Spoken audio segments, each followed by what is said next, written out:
बहुत समय पहले की बात है। एक छोटे से नगर में एक गरीब ब्राह्मण और उसकी पत्नी रहते थे। ब्राह्मण बहुत ही धार्मिक था। हर गुरुवार वो भगवान बृहस्पति का व्रत रखता, पूजा करता और पूरी श्रद्धा से कथा सुनता। लेकिन उसकी पत्नी थोड़ी चंचल और लालची स्वभाव की थी। एक दिन उसने झुंझलाकर कहा, ये हर गुरुवार का व्रत रखने से क्या फायदा? घर की हालत तो वैसी की वैसी ही है। ब्राह्मण ने शांत स्वर में कहा, विश्वास रखो देवी, भगवान बृहस्पति सब ठीक करेंगे। कुछ दिन बाद एक साधु उनके दरवाजे पर आया। भिक्षा दे देवी, पत्नी ने चिढ़कर कहा। अभी समय नहीं है, आगे जाओ।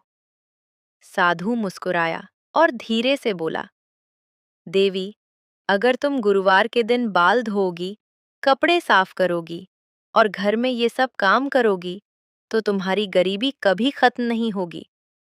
पत्नी ने गुस्से में जवाब दिया, अच्छा, तो अब मैं हर गुरुवार यही करूंगी।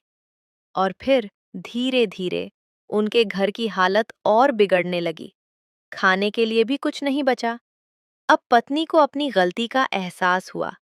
वो रोते हुए बोली, हे प्रभु, मुझे माफ कर दीजिए। तभी वही साधु फिर से आए। इस बार पत्नी उनके चरणों में गिर पड़ी।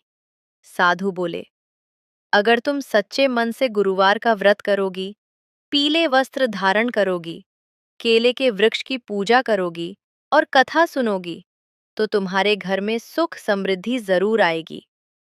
पत्नी ने पूरी श्रद्धा से व्रत करना शुरू किया। हर गुरुवार पूजा, कथा और भक्ति। और फिर धीरे धीरे उनके जीवन में बदलाव आने लगा। घर में धन धान्य आने लगा, सुख शांति बढ़ने लगी और उनका जीवन खुशियों से भर गया। तो इस कथा से हमें ये सीख मिलती है कि भगवान बृहस्पति का व्रत श्रद्धा और नियम से करना चाहिए। सच्चे मन से की गई पूजा हमारे जीवन में सुख, शांति और समृद्धि लाती है।